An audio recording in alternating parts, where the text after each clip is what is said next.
श्रोता प्रेमियों, मैं राम सागर शास्त्री आप लोगों के समक्ष रखने जा रहा हूं दुर्गा भागवत। देखिए, मार्कंडेय ऋषि मुनिवृंदों को देवी चरित्र सुना रहे हैं। ऋषि ने कहा कि हे मुनिवृंदों, पहले स्वारोचिष मनवंतर के अंतर्गत चैत्र वंश में सुरथ नाम के एक राजा हुए, जिनका समस्त भूमंडल पर अधिकार था। उनके शासन में प्रजा बड़ी प्रसन्न थी कि उनके शासन में वसुंधरा मन में फूली न समाती थी। तीनों लोकों की सुंदरता उस पर बलिहारी जाती थी। परंतु राजा का हाल अधिक दिनों तक ऐसा नहीं रह सका। भाग्य को पलटने में देर नहीं लगती कि रह न सका, पर बहुत दिन नपका ऐसा हाल। उठी भाग्य आकाश में उनके घटा कराल। धर्मनिष्ठ और न्यायी होने पर भी कोला विध्वंसी नाम के क्षत्रिय उनके शत्रु हो गए। उन्होंने विशाल सेना लेकर राजा सुरथ पर आक्रमण कर दिया। राजा युद्ध में परास्त हो गया, अस्तु वह अपने नगर को लौट आया। राजा का बल क्षीण देखकर उनके मंत्री ने कूटनीति से राजा पर आक्रमण कराकर उनका राज्य छीन लिया। देखिए, समय कितना बलवान होता है। जो मंत्री राजा की आंखें देखकर डरता था, आज वही मंत्री उनका शत्रु बन गया। कि भ्रकुटी बिलोकत दो कर जोरे, अते मंत्री भय रिपु नप केरे। अब तो सुरथ के हृदय में वैराग्य उत्पन्न हो गया। उन्होंने विचार किया कि ये संसार ही बेकार है। आज घोड़े पर सवार होकर शिकार खेलने के बहाने से उसने वन को प्रस्थान कर दिया और ऋषि मेधातिथि के आश्रम पर पहुंचा। मेधातिथि ने राजा को देखकर उनका स्वागत सत्कार किया। अब तो राजा आश्रम में ही रहने लगा, परंतु राज्य की ममता को वह हृदय से नहीं भुला पाया। एक दिन की बात है, राजा की भेंट एक वैश्य से हो गई। राजा ने उसे उदास देखकर पूछा कि हे भाई, तुम कौन हो और यहाँ किस लिए आए हो? उसने कहा, राजन कि है नाम समाधि वैश्य हूं मैं, घर से निर्वासन पाया है। धन के लालच में पुत्रों ने इस हालत पर पहुंचाया है। हमारा नाम समाधि वैश्य है।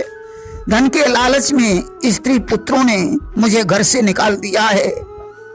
ऐसा करने पर भी मैं अपनी स्त्री पुत्रों को हृदय से नहीं भुला पा रहा हूं। राजा ने कहा, भाई, जिन्होंने तुम्हें घर से निकाल दिया है, तुम उन्हीं को याद कर रहे हो। जैसा हाल तुम्हारा है, ठीक वैसा ही हाल मेरा है। हम और तुम दोनों एक ही मर्ज के मरीज हैं। इसलिए आओ चलकर मेधातिथि से पूछते हैं। आज राजा और समाधि दोनों मेधातिथि के पास पहुंचे। चरणों में मस्तक झुकाकर कहा, राजा ने कहा कि मेरा राज्य हाथ से चला गया, परंतु फिर भी उसकी ममता बनी हुई है। इस वैश्य को स्त्री और पुत्रों ने घर से निकाल दिया, फिर भी यह उन्हें याद करता है। आखिर इसका क्या कारण है? मेधातिथि ने कहा, राजन कि है देवी महामाया हरि की, जो सृष्टि जगत का करती है, फिर पालन उसका करके वह अपने ही में लय करती है। भगवान विष्णु की योग निद्रा को महामाया कहा जाता है। यह सारा संसार उन्हीं की माया से मोहित हो रहा है। राजा ने कहा, भगवान, वो महामाया कौन है? उनका आविर्भाव क्यों और कैसे हुआ? मैं यह सारा चरित्र सुनना चाहता हूं। मेधातिथि ने कहा, राजन, जब कल्प के अंत में संपूर्ण जगत एकारण में निमग्न हो रहा था और भगवान विष्णु से सैया पर योग निद्रा का आश्रय लेकर सो रहे थे, तब उनकी नाभि से कमल निकला और कमल पर ब्रह्मा जी की उत्पत्ति हुई तथा भगवान विष्णु के कानों के मैल से दो भयंकर असुर मधु और कैटभ उत्पन्न हुए। वे दोनों ब्रह्मा जी को मारने के लिए तत्पर हो गए। उस समय ब्रह्मा जी ने योग निद्रा की स्तुति की कि देवी प्रबोधौ हरि जग स्वामी अवहतई असुर दो बुद्धि सुकामी। ये देवी भगवान विष्णु को जगा दो, अन्यथा दोनों असुर मुझे मार डालेंगे। अस्तु योग निद्रा के बाहर आते ही भगवान विष्णु जाग गए। उन्होंने असुरों को ललकारा। आज भगवान विष्णु के साथ उनका युद्ध होने लगा कि 5 सहस्त्र वर्ष भगवाना और केवल बाहु युद्ध ही ठाना। 5000 वर्षों तक उनके साथ भगवान का बाहु युद्ध हुआ और युद्ध देखी रिझो भगवाना और बोले सुत मांगो वरदाना। युद्ध को देखकर भगवान बड़े प्रसन्न हुए। उन्होंने कहा वत्स मुझसे कोई वरदान मांग लो। मधुकैटभ ने हंसकर कहा कि भिक्षा वृत्ति हमारी नाही और तुम हमते मांगो किन काही। मैं कोई भिखारी नहीं हूं, तुम मुझसे स्वयं वरदान मांग सकते हो। विष्णु ने कहा अगर तुम हम पर प्रसन्न हो तो मेरे ही हाथों से मर जाओ कि जो मोह पर प्रसन्न तुम ताता और तो मर जाओ हमारे यहाँ था। मधुकैटभ बोले कि मेरी एक शर्त है, मुझे ऐसी जगह मारो जहां थल हो। मधुकैटभ विचार करते हैं कि चारों तरफ जल ही जल है, पृथ्वी है नहीं कि उन्होंने सोचा जल ही जल है, थल कहाँ विष्णु जी पाएंगे। जब थल ही नहीं मिलेगा तो हम कैसे मारे जाएंगे। जब थल नहीं मिलेगा तो मेरी मृत्यु कैसे होगी। उस समय भगवान विष्णु ने अपनी जंघा को सुथल बनाकर मधुकैटभ को लिटाकर चक्र की धार से उनका सिर काटकर उदर विदीर्ण कर दिया, जिनकी मैद के ढेर से मेदिनी नाम की पृथ्वी की उत्पत्ति हुई कि मेद ढेर जल ऊपर जामा और ताते पड़ो मेदिनी नामा। इसी मेदिनी नाम की पृथ्वी को हिरण्याक्ष चुरा ले गया था, जिसे बाराह का रूप धारण करके भगवान विष्णु ले आए थे। और जब प्रथु कियो सुशासन आई और तब ते मही पृथ्वी कहलाई। जब राजा पृथु ने अपना शासन किया तब से मेदिनी का नाम पृथ्वी पड़ गया। देखिए भगवान का एक नाम मधु को मारकर मधुसूदन और कैटभ को मारकर कैटभार पड़ गया। देखिए एक बार रंभ का पुत्र महिषासुर ब्रह्मा के वरदान से बलवान हो गया। उसने स्त्री के हाथों से अपनी मृत्यु मांगी थी। और महिषासुर नृप अति अभिमानी और यही अघभार मही अकुलानी। महिषासुर ने देवलोक पर आक्रमण कर दिया। 100 वर्षों तक घनघोर युद्ध हुआ। देवता परास्त हो गए। उन्होंने ब्रह्मा जी को आगे किया और हिमालय पर्वत पर पहुंचे, जहां भगवान शंकर के सहित विष्णु जी विराजमान थे।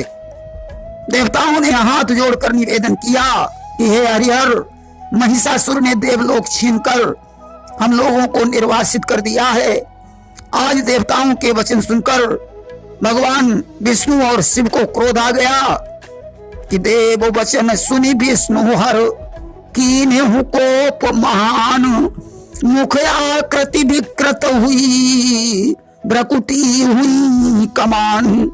उस समय भगवान विष्णु के मुख से एक महान तेज निकला।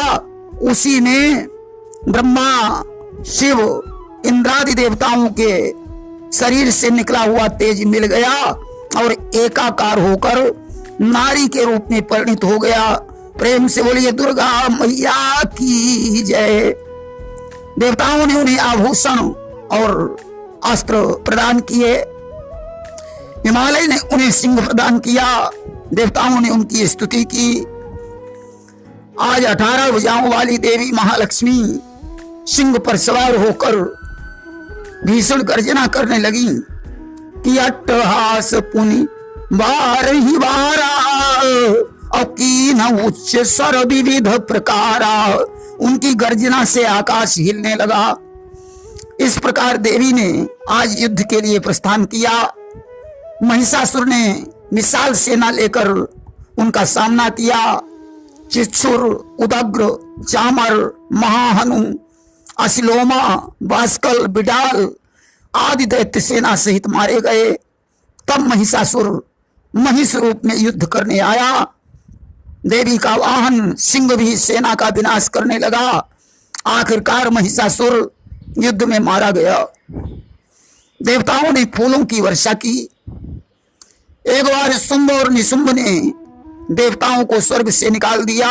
उस समय समस्त देवता हिमालय पर जाकर भगवती विष्णु माया की स्तुति करने लगे कि नमो देव्यै महादेव्यै शिवायै सततम नमः, नमः प्रकृत्यै भद्रायै नियता प्रणता स्मताम। उस समय पार्वती जी के शरीर से एक दिव्य रूप प्रकट हुआ जिसे कौशिकी नाम से जाना जाता है कि गौरी के तन से वही उज्जवल और अनूप सात्विक तत्वों से बना प्रकट हुआ एक रूप। और पार्वती का शरीर काला हो गया जिससे वे कालिका कहलाई। कौशिकी हिमालय पर ही रहने लगी। एक दिन शुंभ निशुंभ के दूत चंड और मुंड हिमालय पर आए। उन्होंने जाकर शुंभ और निशुंभ को बताया कि हिमालय पर बहुत सुंदर स्त्री विराजमान है जो आपके लायक है। शुंभ निशुंभ ने महादैत्य सुग्रीव को दूत बनाकर देवी के पास भेजा।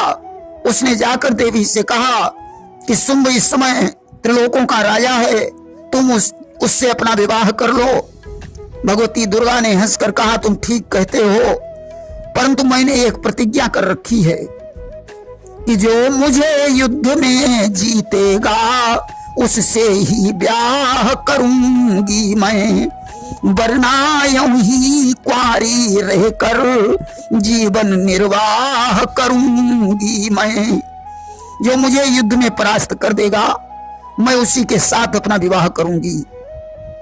सुग्रीव दैत्य ने जाकर शुंभ को बताया तो उसने अपने सेनापति धूम्रलोचन को भेजा। उसने कहा, जाओ सेना सहित प्रस्थान करो और उस दुष्टा के केस पकड़कर घसीटते हुए मेरे पास ले आओ। अब तो धूम्रलोचन सेना सहित गया और देवी के हाथों से मारा गया। तब शुंभ ने चंड और मुंड को भेजा। उस समय देवी के शरीर से विकराल काली का रूप प्रकट हुआ जिससे चंड और मुंड का विनाश हुआ। चंड मुंड को मारने से काली का नाम चामुंडा पड़ गया। देखिए, शुंभ निशुंभ का एक साथी था रक्त बीज, जो पूर्व जन्म में रंभ था। उसे ऐसा वरदान था कि तुम्हारी एक बूंद से एक रक्त बीज की उत्पत्ति होगी। जितनी रक्त की बूंदें पृथ्वी पर गिरेंगी उतने रक्त बीज पैदा हो जाएंगे। उस समय देवी चामुंडा ने उसके रक्त का पान कर लिया और वह देवी चंडिका के हाथों से मारा गया। अब शुंभ ने निशुंभ को भेजा परंतु वह भी चंडिका के हाथों से मारा गया। तब शुंभ स्वयं युद्ध करने गया और देवी चंडिका के हाथों से मारा गया। अब शेष दैत्य पाताल लोक को भाग गए। आज सारा दुर्गा चरित्र सुनकर राजा सुरथ और समाधि ने महर्षि मेधातिथि को प्रणाम किया और विरक्त होकर तपस्या करने चले गए। नदी के तट पर देवी की मूर्ति, मिट्टी की मूर्ति स्थापित करके देवी सूक्त का जप करने लगे। उन्हें चंडिका देवी के प्रत्यक्ष दर्शन हुए। देवी ने उनसे वरदान मांगने को कहा। राजा ने दूसरे जन्म में खोया हुआ राज्य मिल जाने का वरदान मांगा। देवी ने कहा, तुम इसी जन्म में ही शत्रुओं को परास्त करके राज्य प्राप्त कर सकते हो। वैश्य ने अहमता और ममता को नष्ट होने का वरदान मांगा। वरदान देकर देवी अंतर्ध्यान हो गई। राजा ने अपना खोया हुआ राज्य प्राप्त कर मरने के बाद विवस्वान के अंश से जन्म लिया और सावर्णी मनु के नाम से विख्यात हो गया। प्रेम से बोलिए दुर्गा मैया की जय।